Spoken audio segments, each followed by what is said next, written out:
Welcome to the critique. Today we're looking at the tongue-tied tribe, common English mispronunciations explained. It's a really engaging piece about tricky words, their history, and how to say them right. Yeah, really well put together. Great guidance in there. Absolutely. So we've got a few high-level thoughts, aiming to make it even stronger, really maximize its impact. Okay, let's jump in. So first off, that whole tongue-tied tribe idea you kick off with, brilliant. Really clever framing metaphor, sets a great tone.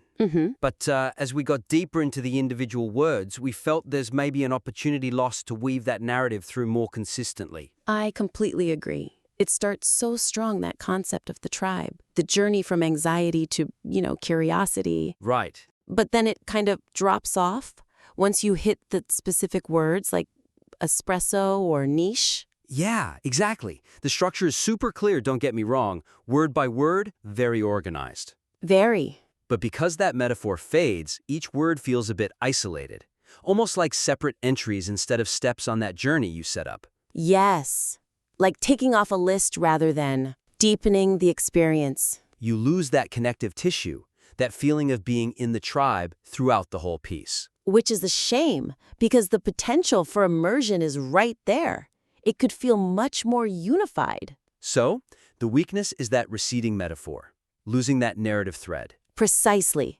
So, the suggestion? How do we fix that? Well, the idea is to actively pull that tongue-tied tribe metaphor back in, more explicitly, more creatively. Okay. Not just relying on it in the intro and conclusion, but using it in the transitions between words, maybe even within the explanations themselves. Ah, I see. So make it part of the fabric of each section. Exactly. Like frame learning each word as, an initiation rite? Or like you're sharing tribal secrets. Ooh, initiation rites. I like that. It makes it feel more active, like the reader's achieving something. Right?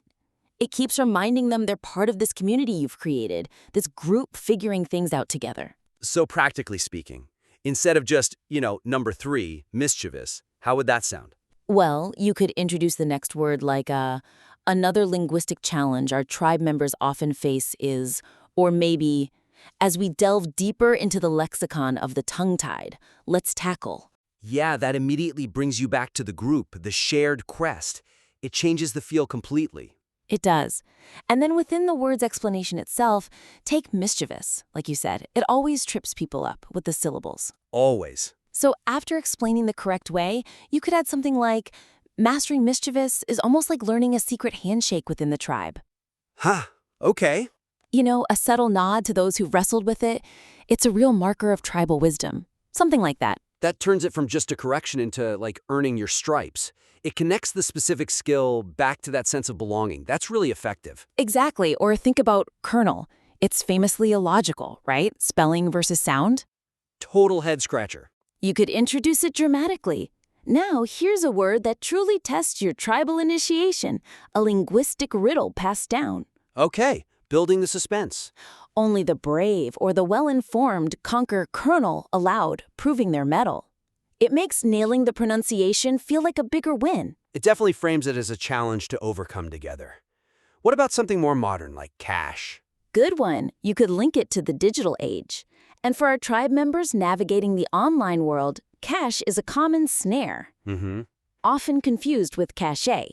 Getting it right is like understanding a key piece of digital tribal knowledge. Again, just tying it back. These are great examples. It really shows how weaving that metaphor through consistently can make the whole piece feel more like a cohesive, engaging journey. Less like a dictionary, more like an adventure guide. Precisely. It enriches the whole experience. Okay, great first point. Now let's shift slightly. Point 2 focuses on the so what for the reader. Ah, the personal payoff. Exactly. The explanations for each word are really insightful. You give the history, the phonetics, the mnemonics, the how and why are definitely there. Right. But sometimes, it feels like there's a missed chance to really hammer home the direct personal benefit for the reader, the communicative empowerment they get from mastering that specific word. Okay, I think I see what you mean. The intro and conclusion talk about confidence, overcoming fear. Yes, the big picture stuff. But within the entry for, say, espresso, It's mostly focused on the mechanics of not saying espresso, right? It explains the correction perfectly, but maybe doesn't always explicitly tie it back to how that specific correction boosts the reader's actual speaking experience or social ease. So the weakness is the connection between the linguistic fix and the personal, real-world benefit isn't always made explicit for each word. The reader knows what to do, but maybe not the immediate impact it has on them. Precisely. They get the what, but maybe not the full feeling of the so what for their daily interactions. Makes sense. So the suggestion is to consciously layer that in for every word? Yeah, that's the idea. For each word, just briefly articulate the specific social, professional, or just, everyday communicative advantage. Link the fix directly to a little boost in their confidence or presence. Okay, making the stakes feel more immediate and personal, less abstract. Exactly. Think about that tiny hesitation we all sometimes have before saying a word we're unsure of. Oh, definitely, that split-second doubt. We want to show how mastering this word eliminates that doubt in a specific scenario. So take espresso. No X. How do we frame the so what? Okay, so instead of just don't say espresso, you could add something like, getting espresso right isn't just about accuracy. It's about walking up to that counter and ordering your coffee with complete confidence. Right, owning that moment. Free from that flicker of, am I saying this wrong? Maybe you even share a quick fact with the barista. It turns a simple transaction into a small moment of, well, feeling capable and informed. I love that. It connects it directly to a tangible, relatable situation and the feeling associated with it. What about niche? That one's always debated. Niche or niche? Yeah, and the choice can signal different things. So you could say opting for niche isn't just about dictionary preference. In certain circles, academic, professional, it subtly signals a nuanced understanding, a connection to its French roots. So it's about projecting a certain kind of sophistication or precision? Exactly. It adds a touch of gravitas, enhancing your credibility without you having to say anything extra. It's wielding the word with intention. It links the pronunciation choice to social or professional currency. That's a powerful so what. It shows how pronunciation is more than just correct or incorrect, and often with the silent T. Right. People sometimes hypercorrect that one. They do. So you could frame it as embracing the silent T and often isn't just about following convention. It's about letting go of hypercorrection. It shows you're attuned to the natural flow of spoken English. Like you're comfortable in the language. It allows for smoother, more confident conversation rather than a slightly stilted sound that might, subtly draw attention for the wrong reason. It connects it to sounding natural and at ease. These examples really clarify it. It's about translating the linguistic insight into a direct benefit for the reader's self-perception and how they come across. It makes the advice feel much more empowering. Turns it from just a lesson into a tool for personal presence. Yeah, exactly. Okay, so that's deepening the so what. Let's move to our third point, which is about pacing and presentation. Okay. The structure you have for each word, common mispronunciation, correct, why it's tricky, how to remember, sentence example, it's super clear, very organized. Good. Clarity was definitely a goal. And it achieves that. But when you apply that exact same structure, block by block, for all 10 words? It might get a little predictable. Potentially, yeah. Over the course of 10 items, even with great content in each block, that uniformity in presentation could maybe lead to a slight dip in engagement. A bit like reading a well-organized but lengthy list. I see the point. The predictability, while clear, might create a kind of rhythm that lulls the reader a bit, instead of keeping them actively exploring. Less dynamic discovery, maybe? That's a good way to put it. So the weakness is that the consistent structure, while a strength in clarity, might inadvertently dampen the overall dynamic flow across the whole article. Okay, so how do we inject some variety without losing that essential clarity? That's the trick. Exactly. What's the suggestion here? Well, the thought is to introduce subtle variations in how you present or lead into the words. Mix it up a bit. How so? You could try grouping words that share a common type of trickiness. Maybe group the French loan words together, or the ones with silent letters. Thematic grouping. I like that. Yeah. Or you could just insert more conversational bridges or interjections between some of the word sections. Just something to break the pattern slightly. Okay, let's explore grouping. You mentioned French loans, like niche and cash. How would you introduce that section? You could lead into it with something like, all right, let's shift gears slightly. Now we'll explore a couple of words English borrowed or maybe wrestled from French. These often present unique challenges for our tribe's tongues. It signals a mini-section, adds context, and varies the approach. That definitely feels different from just next up, niche.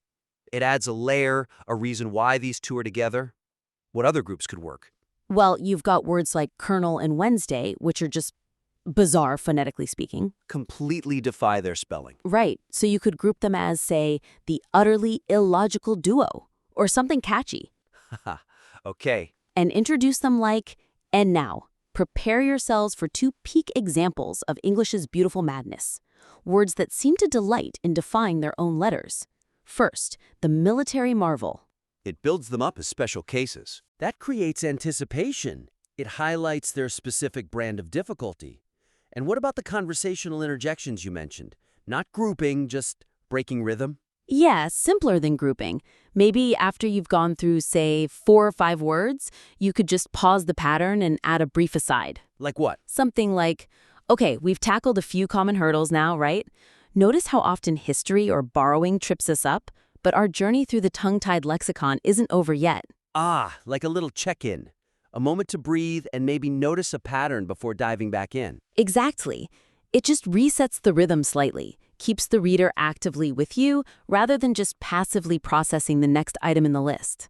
Varies the experience without sacrificing the core structure for each word. Adding the really weird ones, adding little conversational pauses, it makes the whole thing feel more dynamic, more like a guided tour with interesting detours. A linguistic expedition, perhaps? I like it. Okay, this has been incredibly helpful. Good. So, just to recap the main points of the critique. First, really lean into that fantastic tongue-tied tribe metaphor, weaving it through the entire piece, not just bookending it. Right, make it the connecting thread. Second, for each word, sharpen the focus on the personal so what. Explicitly link mastering the pronunciation to a tangible boost in the reader's confidence or communicative effectiveness. Make the payoff personal and clear. And third, introduce some dynamic variation in the pacing and presentation, maybe by grouping related words or using brief conversational interjections to keep the reader fully engaged throughout all 10 examples. Exactly. So the actionable suggestions are things like, use those tribal metaphors in transitions, another challenge for our tribe. And within explanations, a secret handshake. For the so what, connect espresso to confident ordering, niche to professional nuance, make it concrete. Yeah. And for pacing, try creating mini-sections like the French connection or the utterly illogical, or just add those little reflective pauses between word blocks. Great summary. These are all ways to build on the existing strengths and just elevate the reader's journey through the piece. Absolutely. We really hope you find these suggestions useful. It's already a strong piece, and these are just ideas to potentially make it even more resonant. We genuinely love it if you wanted to revise and submit it again. We'd be very interested to see where you take it next.